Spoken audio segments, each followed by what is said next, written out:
জলপাইগুড়ির কদমতলা শ্রী সংকটমোচন হনুমান মন্দিরে শুরু হতে চলেছে বার্ষিক হনুমান জয়ন্তী মহোৎসব, যা 10ই এপ্রিল থেকে শুরু হবে। এই উৎসবকে কেন্দ্র করে মন্দিরের পক্ষ থেকে আয়োজন করা হচ্ছে এক বিশাল শোভাযাত্রা, যা 10ই এপ্রিল দুপুরে কদমতলা হনুমান মন্দির থেকে শুরু হবে। এছাড়াও 11, 12 এবং 13ই এপ্রিল থাকবে নানা ধর্মীয় ও সাংস্কৃতিক অনুষ্ঠান, যা ভক্তদের জন্য এক বিশেষ আধ্যাত্মিক অভিজ্ঞতা তৈরি করবে। 20 এপ্রিল অনুষ্ঠিত হবে এক বিশাল ভান্ডারি বিতরণ, যেখানে হাজার হাজার ভক্তদের মাঝে ভোগ বিতরণ করা হবে। প্রতি বছরই মন্দিরে হাজার হাজার ভক্তের উপস্থিতি থাকে এবং এবছর উৎসবটি জাঁকজমকপূর্ণভাবে পালন করা হবে।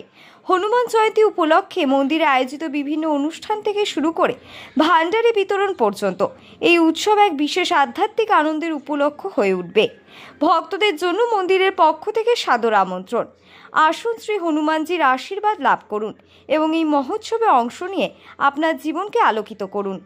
প্রতি বছরের ন্যায় এবছর কবে থেকে শুরু হচ্ছে প্রোগ্রাম? আমাদের শ্রী সংকটমোচন হনুমান মন্দির কদমতলা জলপাইগুড়ির এবার বজরংবলীর জন্ম উৎসব 10 তারিখ থেকে 13 তারিখ অবধি চলবে উৎসব।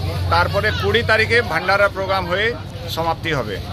আর এখানকার মেন যে বাবার পূর্ণিমার যে পূজা হয় ওটা হচ্ছে আপনাদের 12 তারিখ শনিবার সকাল থেকে প্রণামী চালু হয়ে যাবে। সব ভক্তরা আসবে। সবাইকে কি বলবেন? সবাইকে আসার জন্য আমন্ত্রণ আছে। সবাই বাবার আশীর্বাদ পাক, প্রসাদ পাক, এই কামনাই করি। কি নাম আপনার? আমার শিবু আগরওয়াল, মন্দিরের সেক্রেটারি।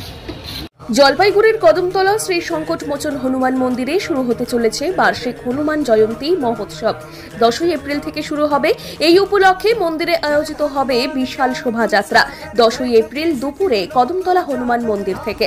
পাশাপাশি 11, 12 এবং 13ই এপ্রিল থাকছে ধর্মীয় ও সাংস্কৃতিক অনুষ্ঠান, ভক্তদের আধ্যাত্মিক অভিজ্ঞতাও দেবে।